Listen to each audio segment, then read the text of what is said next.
What's up, Ken? How you doing today? Doing good. And yourself? Yeah, I'm excited for another episode of It's Paid Live. Yeah, It's Paid Live, absolutely. Hey, we got a wonderful guest today, Mark Smith. Mark is with Bija. Bija is a business consulting group that helps companies disrupt in that particular industry. I don't want to butcher it up too much because Mark is the expert on it. Mark, welcome to It's Paid Live.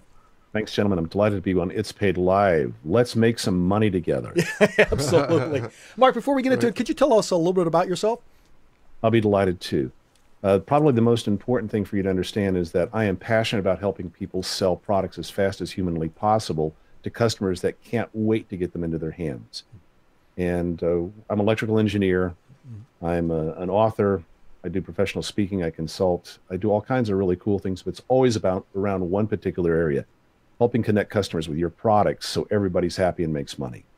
Yeah, you know, it's interesting you say to help people connect with their customers and put the product with that particular customer. And one of the things that we've seen, I'd say Matt and I've been discussing, is there's a lot of noise out there today in not only internet, social media, and really trying to cut through that noise is one of the most difficult things to do. And I think that's, you know, it was interesting. I stumbled upon Mark because he actually has this really cool seminar up in Vegas, and that's how I learned about Mark. Oh, really? Yeah, and that kind of transitioned to learning more about his organization, Bija. Could you tell us a little about Bija, Mark? Well, surely. Yeah. Bija is a marketing company. We work with companies large and small to help figure out how to connect with those customers that are profitable and convert them into long-time customers. And the seminar that you just talked about is the Executive Strategy Summit. And that has actually come out of my 27 years. I've been doing solo. I've been doing my thing for 27 years and corporate stuff for before then.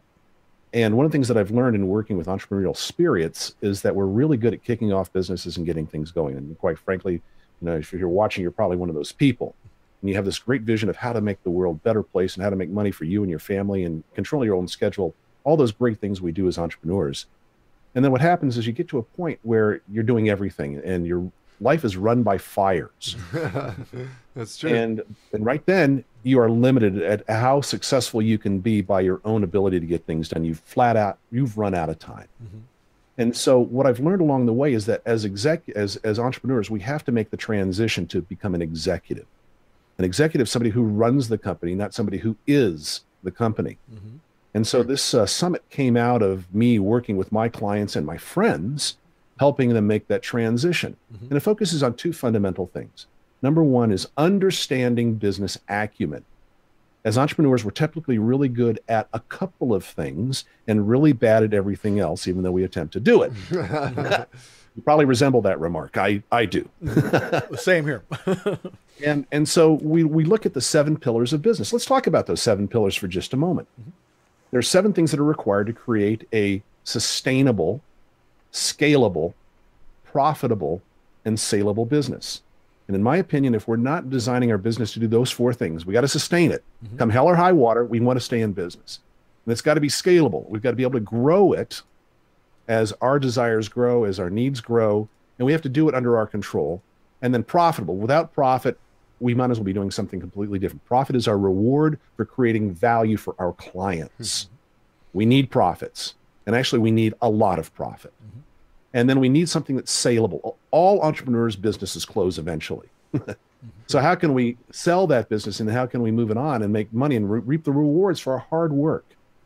So I think those are the 4 things we need to do. And in the summit, we talk about how we do those things. So the 7 pillars of business that we have to focus on. Number one is we need a product that creates unique value for our target market. And every one of those words is critical. We have to have a target market. We have to have somebody that's going to respond to us, that matches our identity, that we match their identity, that they can relate to. And we have something that generates value, because without that, we're not going to be in business. True. And so, you know, for your particular clients, they're renting musical instruments and they're selling security systems for businesses and homes. So how do we create some unique value around those offerings, which could be considered generic? And we can work on how we do that. Well, it's usually you're going to supply some additional value. We'll figure that out. Second thing we have to have is marketing that triggers a relevant conversation. Everybody that's listening right now has got to have a conversation for somebody to buy. Right? You don't throw up a website, somebody clicks and orders. That's not the way this world works. So you're going to have a conversation. The more conversations you have as a business owner, the more business you're going to get. But they have to be relevant conversations. Right. Look, I can set up all the conversations all day long by saying, I tell you what, you have a conversation with me, I'll give you $100 Amazon gift card.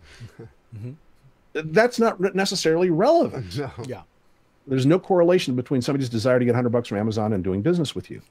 So how do we create marketing that triggers a relevant conversation? Now, there's obviously things we can do to do that, but that has to be in place. And by the way, if it doesn't trigger a relevant conversation, it's not marketing, it's a waste of money. Right. If your social media is not triggering conversations, you got to change what you're doing. Right. If you're doing advertising, and if it's not triggering conversations, it's not a good ad. Right. You need the conversation. Right? It's conversation. Yeah. In the businesses we're talking about, if it's not a conversation, it's not a deal. Right. So if you think about it, all your marketing is about selling the conversation. That's a good Once point. you got that nailed, life gets a hell of a lot more fun. Right. The third pillar is we need sales that facilitates a mutually profitable transaction. Right. And the reality, friends, is it's about facilitation. It's not about closing.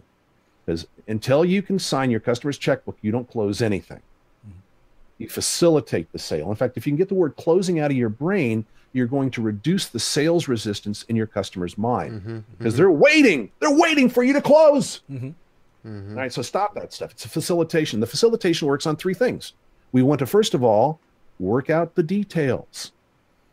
Right. Number two, we want to eliminate the concerns. Number three, we want to make you, to be the only desirable choice. Sure. You do those three things in your sales process, you win. Right. If you miss any of those things, if you miss any one of those three things, you lose.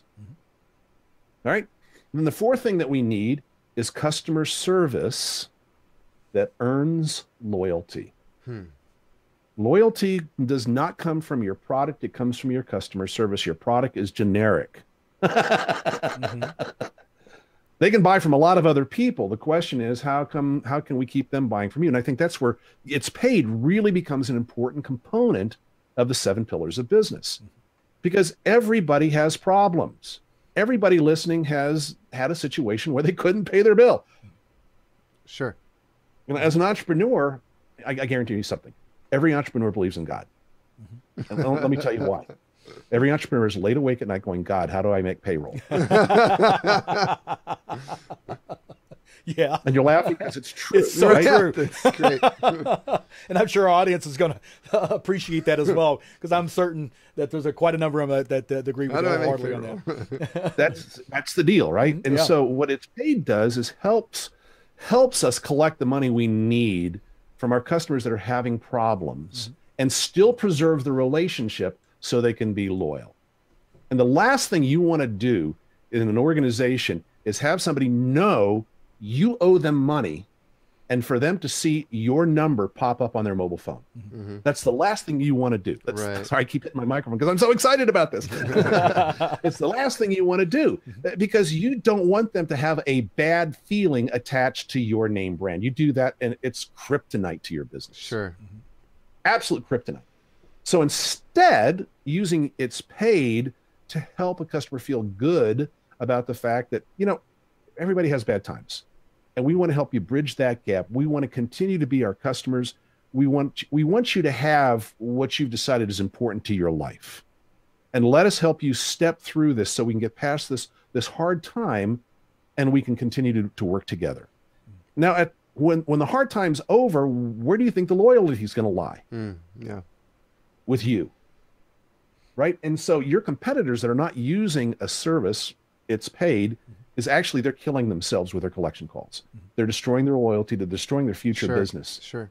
And so what you're doing is an important component of the customer service aspect of the business pillars. That's true. Cool. All right. That's true. All right. So let's move on to the fifth pillar. Okay. Yes, Yeah. go ahead. No, carry on. Let me know Well, what you I'm got. really interested in all of this stuff. So, I just wanted to know how you came to these, but I want you to get through them. So let's Let's find out. Finish the 7, and we'll ask about that. Let me I'm get going to to do the this. same thing. Yeah. All right. Yeah, that's I love it. You want to see how the watch is built, don't you? A little bit. Yeah. That's really good because that's a conversation I love to have. I usually don't share it with people. Most people just want to know what time it is. And I usually say it's that time. All right, Sure. number 5. Right. So number 1 is product. Number 2 is marketing. Number 3 is sales. Number 4 is customer service. Number 5 is an infrastructure that scales with business cycles. What kills most of us as entrepreneurs is we can't grow fast enough or we can't shrink fast enough. And, you know, I had a beautiful business operating in the Audis, and like most of us, we crashed and burned in 2008, and I had to cut loose 35 of my best friends. That I will never do again. And I'm tearing up just a little bit thinking about it. Yeah, I'm sure that's rough. It was awful, right? Yeah. And so we have got to create infrastructure that allows us to grow rapidly and shrink rapidly. Because, you know, right now we're in a time of good. It's not going to last forever. Sure. We all know I've been through 3 business cycles in my life. Sure. And so what that means is that we have to be careful how we construct our operation. And, you know, for example, ItsPayd is something that scales with businesses, both up and down, which is really cool because that means you don't have to add people that manage your cash flow, and you don't have to fire people that manage your cash flow. So you really plug well into that scalable architecture, that scalable infrastructure. I like it. And business owners, you've got to think about this. This is your long-term preservation. It's how we be sustainable. Sure, exactly. That's exactly the right way to say it. That's it. Then number 6 is we need finance that conserves cash flow and funds the future. Because cash is king, right? The reason why small businesses go out of business is because they run out of cash. Sure. Right? Oh, yeah. And, Yep. and usually what happens is when you run out of the cash is about the time the bank says, no, we won't loan you any money. Absolutely right.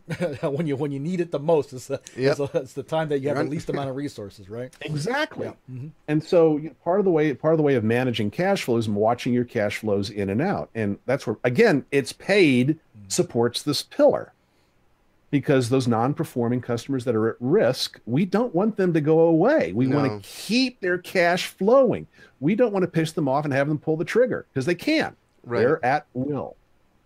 And so ItsPayd helps conserve cash flow and also allows you to know, because people are going to promise when they pay, and knows how to manage that. And you may defer a payment. I mean, cash management is about bringing money in and also managing cash out. You may defer payment to somebody else. You may have to say, I can't pay you for another 5 days until I get cash in and where to make this work. So that's really important. And then, of course, to fund the future. How are we going to fund our future? How are we going to make this grow? For most entrepreneurs, we do that through ongoing expanding operations. So we have to figure out how to scale up. So finance is a critical component. And then number 7 is culture that creates a valuable brand. So culture is how we treat each other and ultimately how we treat our customers. And how we treat our customers establishes our brand. That is the experience the customers have. So let me explain for you what brand is. It's not your logo. Nope, it's not your colors. It's not your tagline. A brand is a customer experience It's true. that they're willing to repeat, that they can't get anywhere else, that they're willing to pay for, that they'll tell their friends about. When you do those 4 things around your customer experience, then you've got a brand that's valuable and saleable. And so part of that customers are willing to pay for and they want to repeat gets back to, again, ItsPayd preserves those elements of your brand. So if you think about it, ItsPayd becomes part of your brand experience and helps people through the tough times, which generates a lot of customer loyalty. Now, there's a reason why the military runs all their people through a boot camp. It's because that shared misery creates camaraderie. So if ItsPayd helps a customer through a tough time, there is an affinity, there is a liking that you don't get unless that happened. Sure.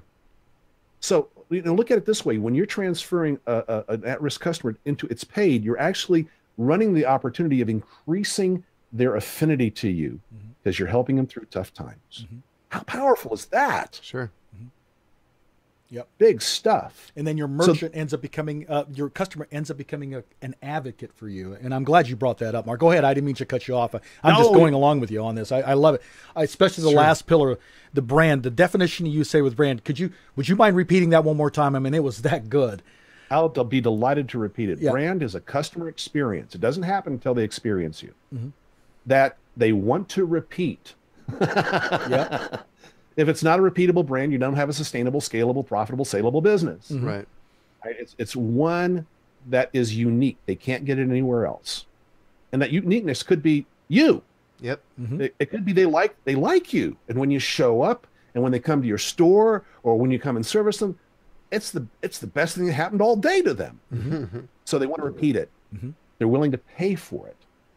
They're not willing to pay for it. You can't make a business out of it. And they're willing to tell their friends about it. Word of mouth is our most valuable marketing asset, yet it's the least controllable and least scalable. We're going to take advantage of it, but we don't rely on it. If right now you are relying on word of mouth to run your business, to grow your business, you have limits. All right. We can't just rely on that. No, we like it. We exploit it, but we don't rely on it. Yeah. You know, it's good. Yo, absolutely. I mean, if our audience takes one thing away, I mean, I'm actually taking away on this. The concept of what you're talking about brand, the definition of brand, never really hits the nail on the head. It does, because it really encompasses everything what you're trying to do as an organization, myself included.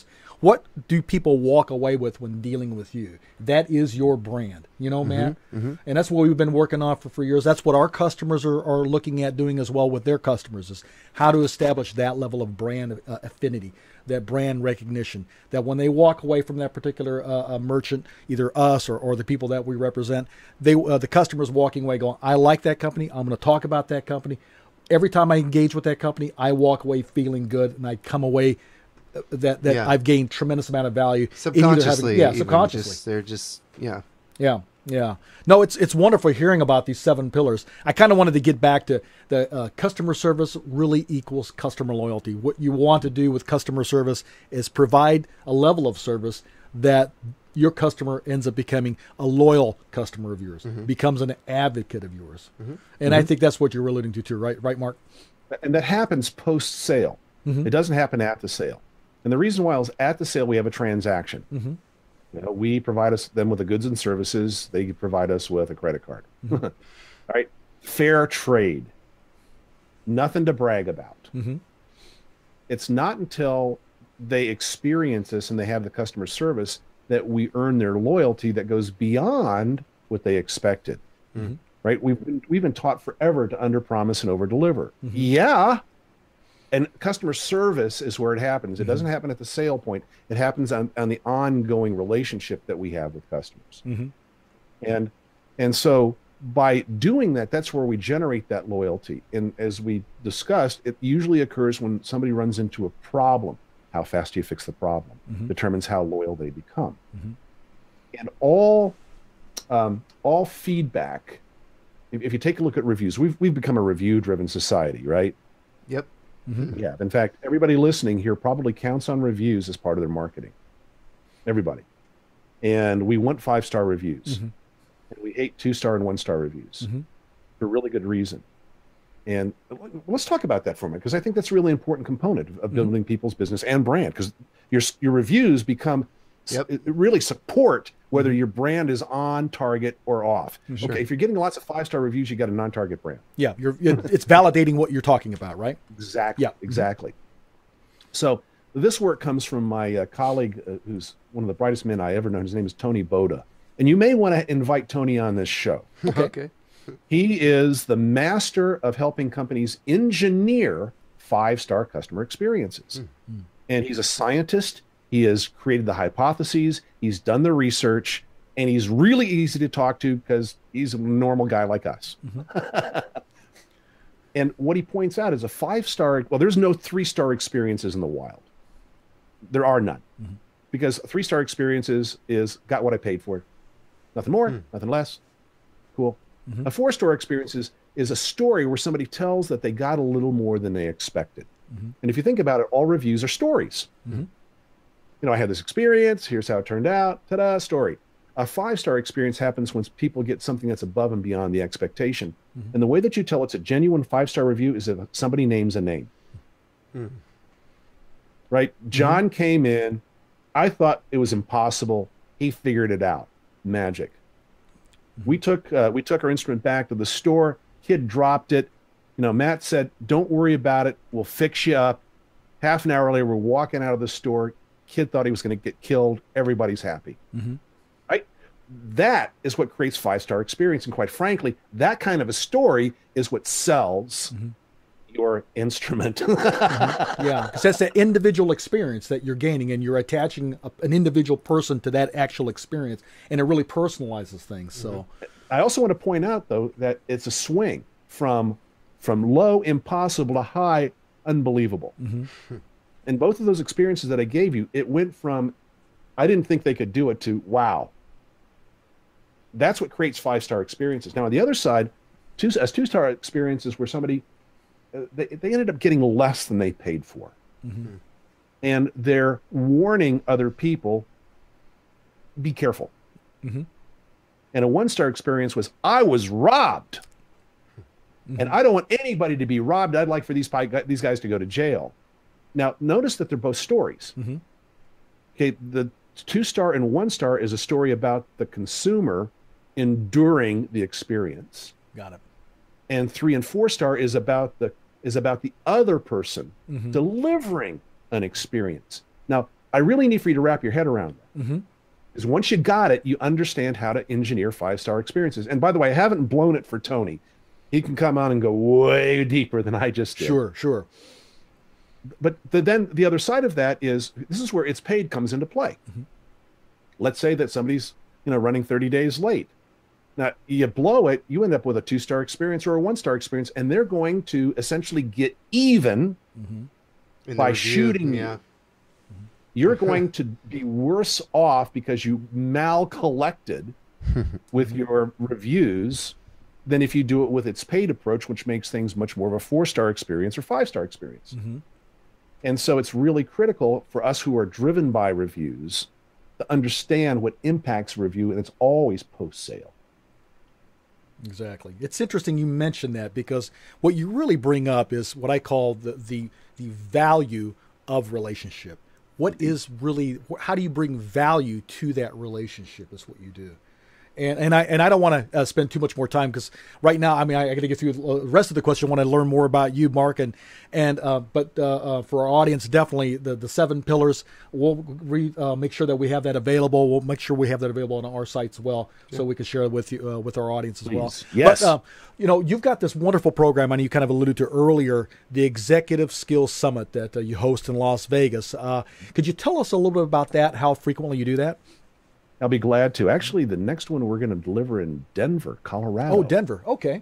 It's we just made that decision. I'm partnering with one of my dear long-term friends who has a fantastic facility in Denver. He wants to bring a lot of his clients in for this event.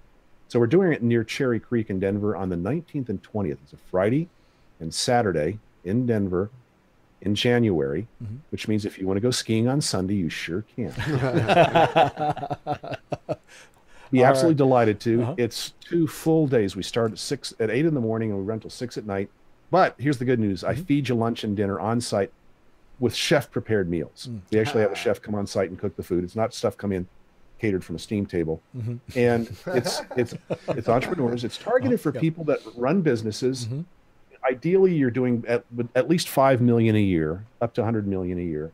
That tends to be the sweet spot for the people that really get the most of it. Now, if you're less than that, that's fine.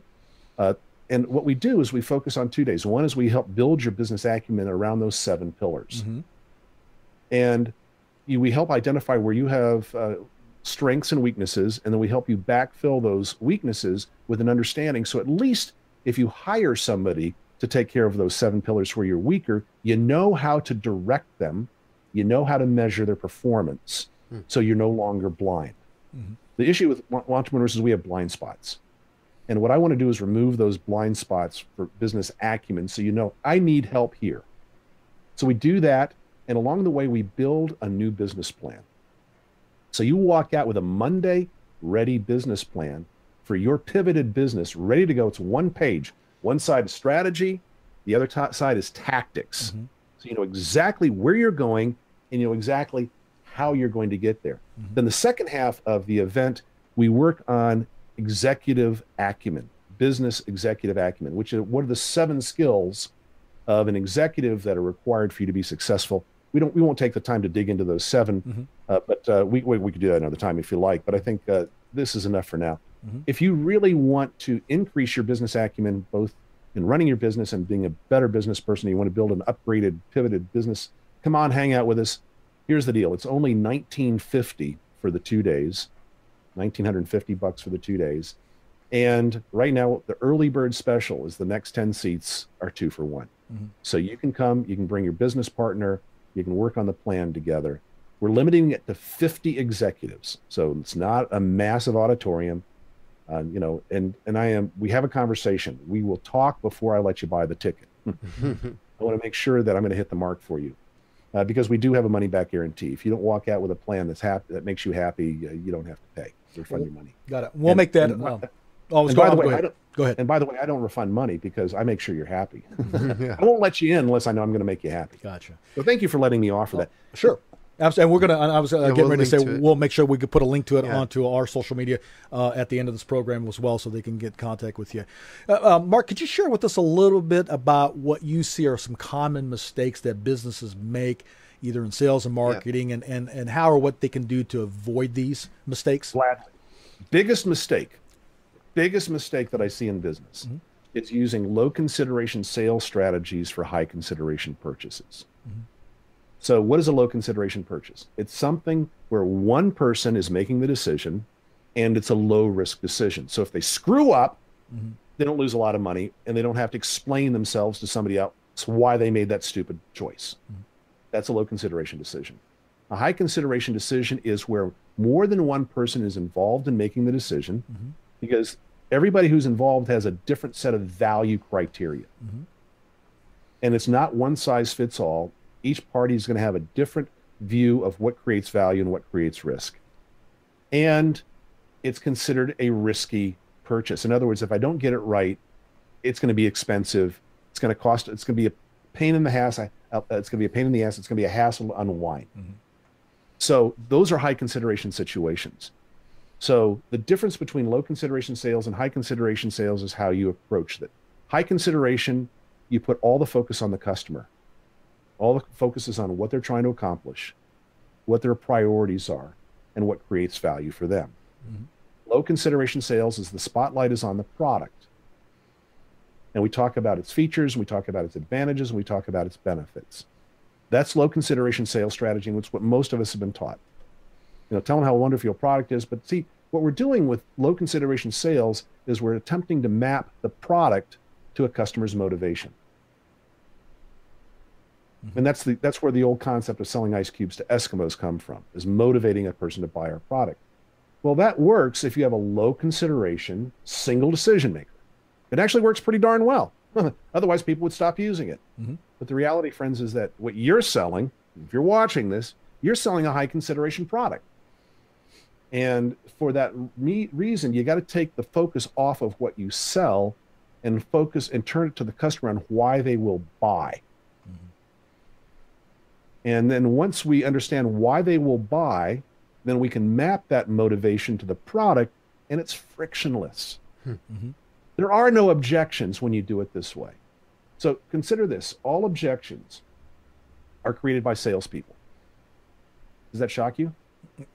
Nope. Not at all.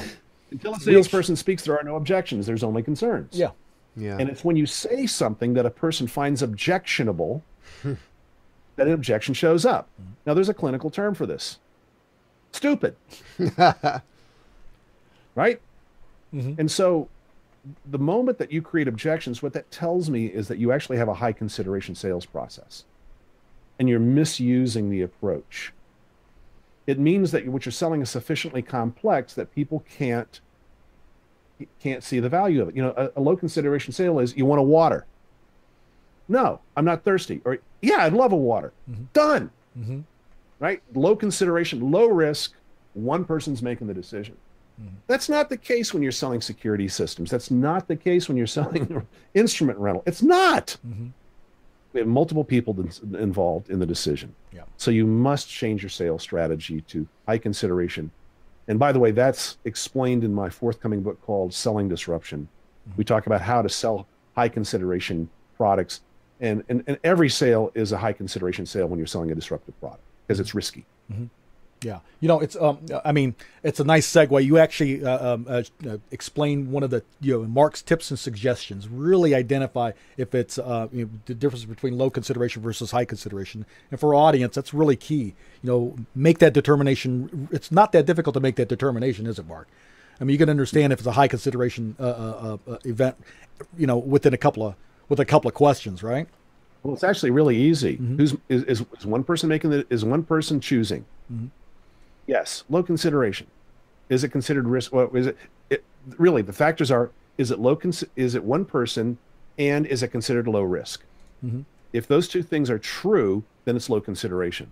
If either of those things are false, it's high consideration. Mm-hmm. Got it. So, good tips for our audience. Any other tips and suggestions, Mark, you'd like to share with our audience? I'd be delighted to. Mm-hmm. I'll bet, viewer, that one of your favorite value props is save money. It's one of the most powerful, it's one of the most common value props on the planet. It's a good bet. Yeah, it is. High bet. It's going to save you money. Mm-hmm. It's the least compelling value proposition you can say. There is nothing that is lower in value as a value prop than saving money. Yes. Let me tell you why. Because the amount of money a person can save is bounded to the point of free. Mm-hmm. That's not a lot of room to create value. Peter Drucker said, we don't make money from solving problems. We make money from exploiting opportunities. Mm-hmm. Opportunity is the upside. Problem, we only have that much that we can end up solving, and that's all the value we get to generate. Versus exploiting opportunities is where we can generate so much more perceived value. So stop the saving money. Okay. And you might be thinking, wait a minute, Mark, everybody wants to save money. Well, you're right, but at what cost? Mm-hmm. Mm-hmm. And you bring up that point. That term, we could save you money, is used so often, it ends up becoming more noise than a value proposition. It's 100% noise. Yeah, and it's just filler is what I call it, right? Yeah. Yeah. And here's the problem that you get into, is that saving money only motivates 15% of the population and the federal government. Okay. 85% of the population saving money isn't a motivating factor. Now, given the fact that you have two identical products, mm-hmm. the differentiation becomes price. But hey, your job is to create value, so it's not the same. Yeah. Mm-hmm. Right? And so price should never be your differentiator. It's unsustainable, and quite frankly, it's unsaleable.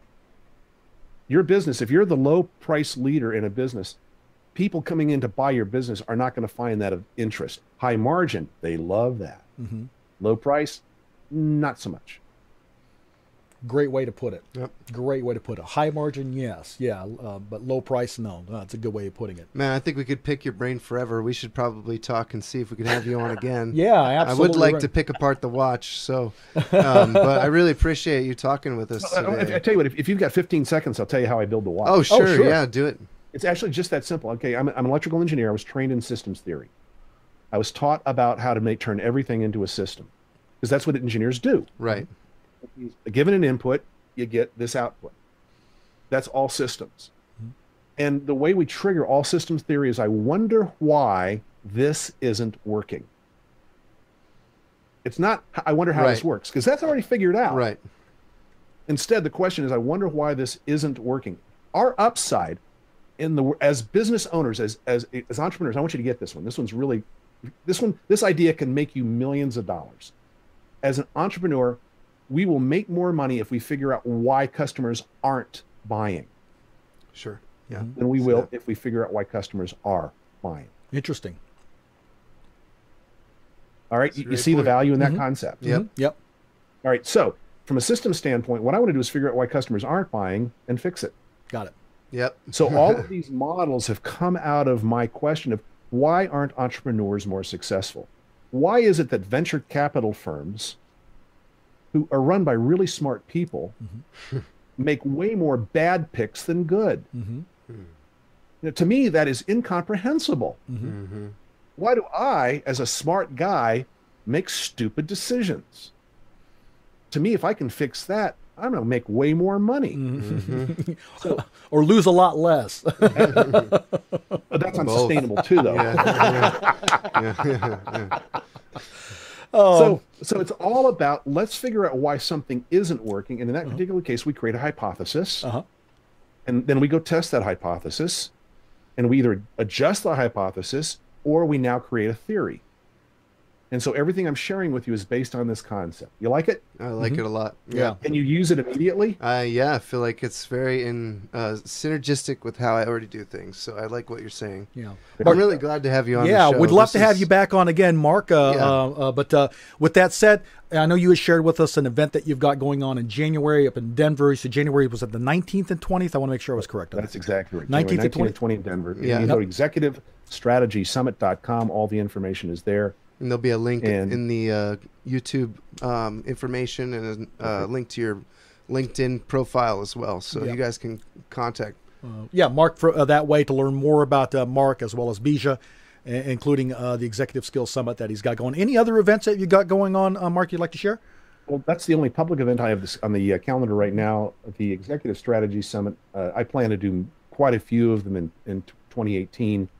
I'm going to be partnering with organizations. Perhaps we should talk for specific industries. So we bring together owners of specific products. The one in Denver is generic. We'll have doctors and lawyers and IT people and consultants and massage therapists. We'll have a really mixed bag there, but it doesn't matter. The 7 pillars are the 7 pillars. The executive strategy, the executive strategies. So let's just stay tuned. Let's keep talking. Absolutely. Right. And you had mentioned a book that you wrote too. You have a book. Oh, you're working on a book? I got lots of books. Well, go ahead. Now, the one that I believe that our listener might find interesting is will be out first of the year. It's called Selling Disruption. Okay, Selling Disruption. And if you want to kind of get a preview of what it's like, check out my podcast, Selling Disruption Show. It's called sellingdisruptionshow.com, or you can go to iTunes, Google Selling Disruption. It's where I interview people who are smarter than me every week. And some of the stuff that comes out of every show is mind-blowing. Just absolutely mind-blowing. Well, that's wonderful. Mark, thank you so much for being a guest on ItsPayd Live. A pleasure having you. And hey, while I'm at it, have a great holiday season, because we're right around that corner. Yeah. Oh, hey, let's just say it. Merry Christmas. Oh, you got it. And happy Thanksgiving. Happy New Year, happy Halloween, and everything, right? All right, folks, thank you so much for joining us on another edition of ItsPayd Live. Matt, we had another great time. Wonderful guest. Yeah, good times. Yeah. Good times. All right. I hope everybody out there has a good day. We'll see you next time.